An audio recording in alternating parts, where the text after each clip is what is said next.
Alors, correction de l'exercice ouvert portant sur les tangentes. Rapidement, après avoir, si vous voulez jeter un œil à l'énoncé, je vous reprends le principe. On considère C de f la courbe représentative de la fonction exponentielle, ici représentée à main levée assez rapidement en vert, et C de g la courbe représentative de la fonction logarithme népérien, ici représentée en rouge. Et l'objectif, c'était de déterminer à l'aide de la calculatrice, et ceci à 10-3 près, c'est-à-dire au millième, les valeurs du réel A, de sorte que la tangente TMA au point d'abscisse A à la courbe C de F et la tangente TNA au point d'abscisse A à T de G soient parallèles, et on fera de même pour qu'elles soient perpendiculaires. Alors comment réussir à traiter cet exercice qui fait appel à de nombreuses notions et qui a la particularité de ne posséder aucune indication? Alors je vais vous donner les pistes. Déjà, il faut connaître un résultat. Un premier résultat, c'est savoir que doit vérifier deux droites sur la condition d'être parallèles, puis pour qu'elles soient perpendiculaires. Alors le résultat s'énonce de la manière suivante. Soit les deux droites sont toutes les deux parallèles à l'axe des ordonnées, et dans ce cas elles sont forcément parallèles entre elles. Ou alors, si les droites ne sont pas parallèles à l'axe des ordonnées, pour être parallèles entre elles, il faut et il suffit qu'elles aient le même coefficient directeur. Quel est le constat que l'on peut faire ici? Quel que soit le point que vous considérez, aussi bien pour la courbe C de F que pour la courbe C de G, le constat c'est que la tangente ne pourra à aucun moment ni être parallèle à l'axe des ordonnées ni à l'axe des abscisses. Et le deuxième résultat à connaître, bien moins connu, qui pourrait se démontrer, ce n'est pas la seule manière grâce au produit scalaire, qui s'énonce de la manière suivante. Si une droite non parallèle à l'axe des ordonnées ni à l'axe des abscisses est perpendiculaire à une autre droite, alors forcément leur produit de leur coefficient directeur est égal à moins 1. Alors que, cas très particulier, si l'une est parallèle à l'axe des ordonnées, pour que l'autre lui soit perpendiculaire, il faut qu'elle soit parallèle à l'axe des abscisses, et réciproquement. Alors comme je vous disais, ici, il n'y a aucun point ni sur une courbe ni sur l'autre où la tangente n'est parallèle ni à l'axe des abscisses ni à l'axe des ordonnées. Ça, c'est le premier résultat. Alors maintenant, le deuxième résultat, on va donner davantage d'informations quant au coefficient directeur de la tangente à la courbe représentative d'une fonction. Alors, si cette tangente n'est pas parallèle à l'axe des ordonnées, elle a de ce fait un coefficient directeur qui est égal précisément à f' de petit a, dans le cas où la fonction s'appelle petit f, et que le point M où l'on détermine la tangente a pour abscisse petit a. Donc maintenant, on va, à partir de toutes ces données, traiter cet exercice. Alors, on veut que TMA et TNA soient parallèles. Donc ici, je vais prendre un point A forcément strictement positif, auquel cas, comme la fonction ln n'étant définie que sur 0 exclu plus infini, le point n n'existerait pas. Ce point, on avait dit qu'on l'appelait n. Ce point, on l'appelait n. Et dans ce cas, on traçait cette tangente et cette tangente. Alors, vous pouvez le constater ici, les tangentes sont ni parallèles ni perpendiculaires. Alors, on veut que les tangentes soient parallèles, c'est-à-dire précisément qu'elles aient le même coefficient directeur, et dans ce cas, que f' de a égale g' de a. Alors, vous allez me dire, d'accord, j'ai bien compris, mais comment faire pour déterminer f' de a ainsi que g' de a? Tout simplement en connaissant les fonctions dérivées des fonctions exponentielles et logarithmes népériens. Alors on rappelle, vous le savez tous, que la dérivée de la fonction qui a x associée exponentielle de x est la fonction qui a x associée exponentielle de x, alors que la dérivée de la fonction qui a x associée à ln de x est la fonction qui a x égale et associe 1 sur x. Donc là, en traduisant, on obtiendrait exponentielle de a égale 1 sur a. Alors là, vous allez me dire, et comment faire pour résoudre cette équation? Eh bien, tout simplement, cette équation, comme le nombre a égale 0 n'est pas solution, alors par équivalence, elle se ramène moyennant un produit en croix a exponentielle de a égale à 1. D'accord? Si vous voulez, donc soit vous laissez de la sorte, soit vous écrivez a exponentielle de a moins 1 égale à 0. Et dans ce cas, vous allez me dire, d'accord, que faire pour, non pas résoudre, parce que l'objectif de l'exercice n'étant pas de résoudre précisément, c'est de déterminer le nombre de points, de valeurs de A, de sorte que ce problème ait une solution, et par la suite, si jamais il en existe, d'en donner un encadrement au millième grâce à la calculatrice. Alors vous allez faire comment là? Eh bien, vous allez introduire une troisième fonction, donc à savoir la fonction h, qui à x associe x exponentielle de x moins 1. Alors vous allez faire quoi de cette fonction h? Vous allez étudier ses variations. Je tenais à vous rappeler qu'elle est définie sur 0 exclu plus l'infini, d'accord? En rapport avec le problème, de toute évidence. Alors vous allez étudier ces variations.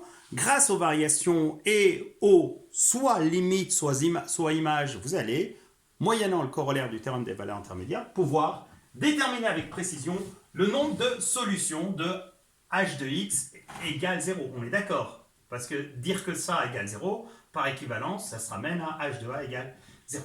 Alors, comment faire pour étudier les variations d'une telle fonction? Tout d'abord, on n'oublie pas, c'est une obligation, ça s'appelle la rigueur. Avant de dériver la fonction, il faut préciser son domaine de dérivabilité ou de dérivation, ce qui revient au même. Ici, la fonction h s'écrit comme la somme et le produit de fonctions toutes dérivables sur 0 exclu plus l'infini, même sur 0, mais là on a dit que x ne peut pas prendre la valeur 0. Donc d de h' est égal à 0 exclu plus l'infini, et de ce fait, vous allez dériver cette fonction. Donc pour tout x strictement positif, h' de x égale, attention c'est un produit, on va rappeler, Iliane, tu me donnes la réponse s'il te plaît? Oui, la dérivée de u fois v, j'étais sûr que tu n'avais pas oublié le résultat. Petite dédicace à mon chouchou. Donc la dérivée x exponentielle de la fonction qui a x associée à exponentielle de x, et la dérivée, donc ce qui fait 1 fois exponentielle de x, plus la dérivée de la fonction qui a x associée à exponentielle de x, en l'occurrence celle qui a x associée à exponentielle de x, donc il reste x exponentielle de x, et moins 1 étant une constante, il reste tout simplement x plus 1 en factorisant par exponentielle de x, fois exponentielle de x. Et vous allez me dire, que va-t-on faire avec cette écriture? Tout simplement, déterminer son signe. Parce que si on a le signe de h' de x, on a, par équivalence du fait que la fonction h soit stricte, soit dérivable, les variations de h. Alors, étudions le signe de la dérivée.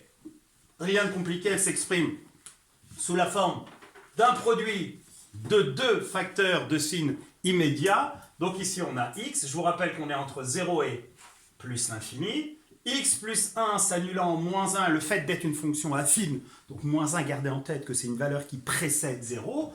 Donc, c'est du coefficient dominant, en l'occurrence de 1, donc c'est toujours positif. Et comme toute exponentielle, elle est strictement positive. Double barre ici, car non définie en 0. H' de x, on a une fonction ici strictement positive, dont la fonction h est strictement croissante.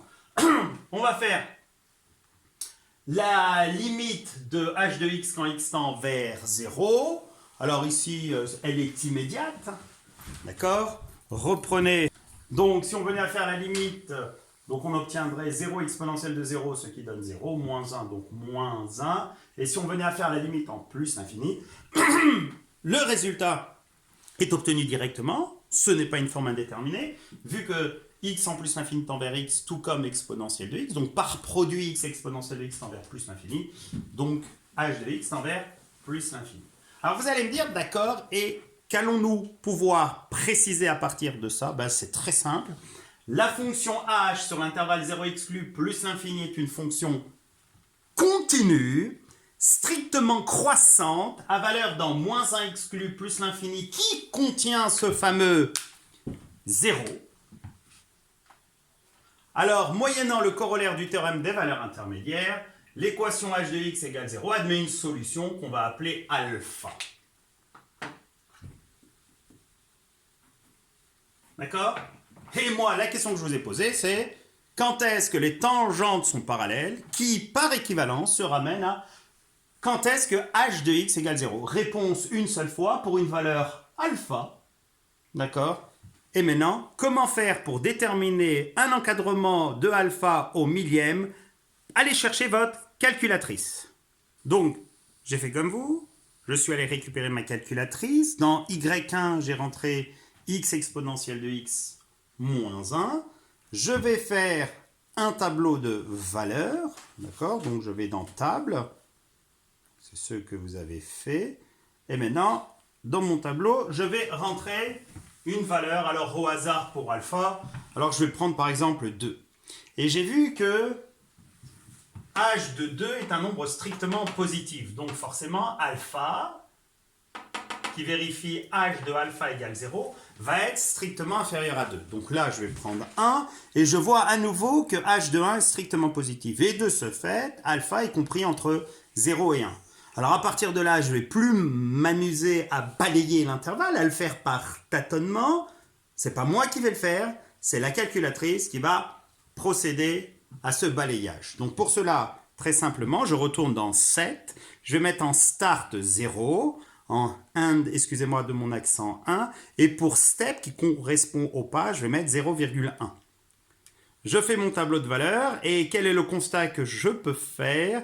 Tout simplement, c'est que h de 0,5 est strictement négatif alors que h de 0,6 est strictement positif. Donc alpha est compris entre 0,5 et 0,6. Donc je reprends ma calculatrice, je retourne dans 7. Cette fois-ci, je vais mettre 0,5 pour start, 0,6 pour end et 0,01 pour le pas. Je demande à la calculatrice de faire le tableau de valeurs. Elle me le fait.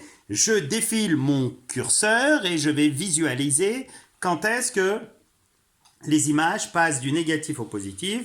Et là, je remarque que c'est entre 0,56 et 0,57. Ici, je continue parce qu'on m'a demandé un encadrement au millième. Donc cette fois-ci, je demande à me donner entre 0,56 et 0,57 avec un pas de 0,001. Un petit câlin à ma calculatrice qui me rend d'énormes services, mais qui ne se substitue pas à mon cerveau. Je vais dans le tableau et pour finir, j'observe que h de 0,567 est strictement négatif, contrairement à h de 0,568. Donc comme j'ai l'écrit, c'est une obligation, h de 0,567 est strictement négatif et h de 0,568 est strictement positif. Conclusion, alpha est compris entre 0,567 et 0,568. Est-ce le résultat que vous avez trouvé? Donc, je conclus en vous disant que ce problème des tangentes parallèles admettait une seule solution et que cette solution, petit a ou alpha, comme vous voulez, était comprise entre 0,567 et 0,568. Alors, en espérant que vous avez compris la démarche, je vous demande de tenir un raisonnement similaire pour cette fois-ci obtenir des tangentes de courbes qui soient perpendiculaires. Alors, que faut-il faire? Exactement un même type de raisonnement, mais en utilisant la propriété de perpendicularité de deux droites non parallèles aux axes, à savoir ici qu'il faut que leur produit des coefficients directeurs soit égal à moins 1, ce qui donne précisément exponentielle de a fois 1 sur a égale à moins 1, comme tout à l'heure pour l'ancien problème, c'est-à-dire celui où on voulait que les tangentes soient parallèles. Comme a égale 0 n'est pas solution, alors par équivalence et moyennant un produit en croix, on a exponentielle de a égale moins 1 fois, ce qui fait exponentielle de a plus a égale à 0, ce qui se ramènerait à t de a égale 0, précisément t de x est la fonction qui a x. Pour x strictement positif, associe le nombre exponentiel de x plus x. Et pour déterminer le nombre de solutions de ça, on se dit, est-ce réellement utile de faire l'étude de la fonction? Ne peut-on pas être un petit peu plus malin? Alors regardez, comme quoi il ne faut pas forcément appliquer de manière formatée. C'est un terme que j'utilise très souvent. Ne soyez pas des petits robots de reproduction de ce que vous avez vu. Essayez d'utiliser votre cerveau. La calculatrice, ne pouvant rien faire pour vous et ne pouvant pas se substituer à votre cerveau à ce niveau. Alors regardez, c'était simple. Une exponentielle, vous savez que c'est strictement positif, vous savez que a est strictement positif, et de ce fait, exponentielle de a plus a est strictement positif. Et tout nombre strictement positif ne pouvant pas être nul, ce problème n'a pas de solution, c'est-à-dire qu'il n'existe pas de réel petit a, de sorte que la tangente au point d'abscisse A à C de F et la tangente au point d'abscisse A à C de G soient perpendiculaires. Exercice plus intéressant car ouvert, c'est-à-dire ne comportant aucune indication.